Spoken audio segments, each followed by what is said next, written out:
Quand je veux absolument une Mercedes d'une certaine couleur, avec des palmiers et des machins, et que je travaille à visualiser le truc, et que je l'attire ou je ne l'attire pas, on ne sait jamais. Derrière, qu'est-ce que je suis en train de demander vraiment? Je suis en train de demander que mon bonheur réside dans un objet. Donc, je suis en train de me définir comme quelqu'un qui n'a pas le bonheur. Donc, on pourrait appeler ça le manque. Donc, je viens de créer à l'instant même une identité de manque. Qu'est-ce que m'amène l'univers qui n'est rien d'autre que mon cadeau et mon présent, c'est le cas de le dire? Il m'amène ce que j'ai demandé. Qu'est-ce que j'ai demandé? Une identité de manque. Et je m'appelle moi maintenant. Mais ce qui est magnifique à voir, même à travers cette conversation et à travers la transition qu'on peut faire avec de la loi d'attraction à autre chose, c'est qu'à chaque instant, je me crée. À chaque instant, une vision de moi-même est créée par rapport à tout ce que je fais. Je ne savais pas que tout ce que je faisais demandait quelque chose. Je ne savais pas que j'étais créateur à ce point-là. Comme je te disais tout à l'heure, quand je regardais tes vidéos, ça me parlait énormément et je voyais que tu abordais un sujet qui revient très souvent pour les gens et qui le remettent en question parfois parce qu'on le prend d'une façon superficielle. Oui, cette loi d'attraction qui est venue pour être commercialisée, pour vendre des rêves à certains, pour nourrir un petit peu cet esprit d'affolement que tout un chacun a développé entre nous pour atteindre un objectif qui va lui me permettre d'atteindre quelque chose. Exact. Et on se rend compte, quand on commence à découvrir cette loi, qu'elle est beaucoup plus profonde que ça et qu'elle est même l'essence de cette existence. Parce que tout vibre. Attraction. Tu construis le monde comme tu le vibres. Et toujours et en permanence et instantanément. Qu'est-ce que tu pourrais nous dire sur ça, Laurent? Je suis complètement d'accord avec toi, ça résonne. La loi d'attraction telle qu'elle est marketée ne marche pas. Tout simplement. Mais d'abord, elle amène un espoir à l'agitation. Et c'est pas négatif, ça. En fait, au début, j'étais là, pas bien négatif, mais en fait, non. Parce que ça ouvre à une cause qui est un peu différente de tout. Genre, je vais avoir quelque chose si je l'obtiens et comment je vais faire pour l'obtenir. Ça, déjà, c'est une belle ouverture dans l'esprit humain pour amener la cause et l'effet autre part. Et déjà commencer à prendre responsabilité de ce qui se passe. Rien que pour ça, c'est super. Pour également voir, appréhender la puissance de l'esprit. Pour ça, c'est super, c'est génial. Bon, maintenant, c'est sûr que tu nous donnes ça, ou tu donnes ça à l'état actuel, si tu veux, des choses. C'est-à-dire, c'est un état, comme tu l'as dit, c'est un état de manque, d'agitation et de tenter d'obtenir. C'est un état où on se sent encore séparés les uns des autres, et séparés des buts à atteindre, bien sûr. On va faire passer cette loi d'attraction dans ce filtre-là, et dans ce filtre-là, on va essayer de l'utiliser pour avoir la jolie fille, la Mercedes, le bon garçon, le compte en banque, les vacances parfaites, etc. Écoute, c'est bien de le voir avec légèreté, ce truc-là, parce que c'est sympa. Ça remet sur notre pouvoir créateur, pas complètement, parce qu'il y a ce filtre de séparation. Alors, ce filtre de séparation me dit que je suis quelqu'un qui n'a pas et qui cherche à obtenir. C'est pas grave, même à travers ce filtre, je peux commencer à jouer avec des images. Je peux commencer à me rendre compte que plus je pense vert, par exemple, plus je vais voir du vert.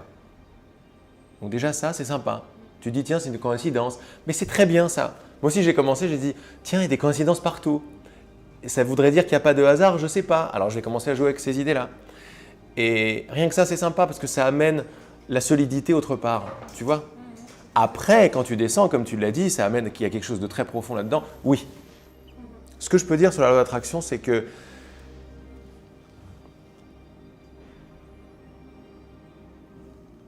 d'ailleurs, dans le mot attraction, il y a du temps. J'envoie quelque chose que j'attire. Ok, donc c'est pas mal. Mais là où tu as parlé de profondeur sur les lois de l'univers, ce sont des lois qui sont hors du temps. C'est simultané. On ne peut même plus parler d'attraction. C'est je crois ce que je vois. C'est direct.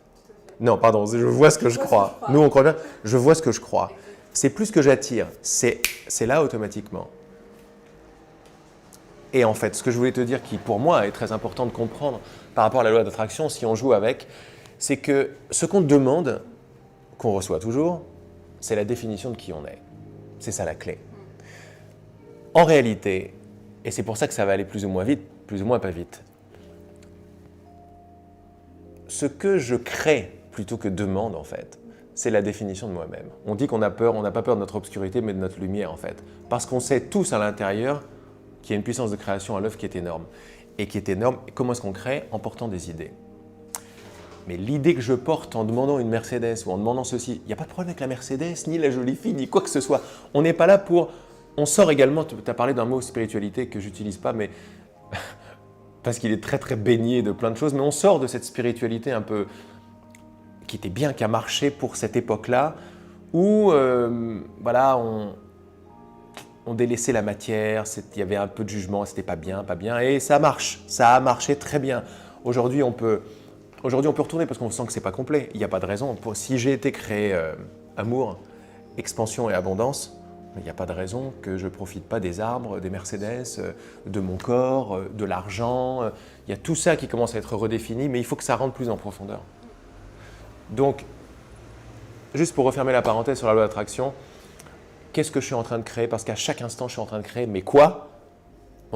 L'état de mon observateur, l'identité que je suis. C'est à partir de cette identité que le monde va réagir. C'est très important de rester avec cette idée. Parce qu'après, qu'est-ce que je fais avec cette idée? On n'est pas des étudiants et on ne travaille pas non plus, mais on joue avec des idées.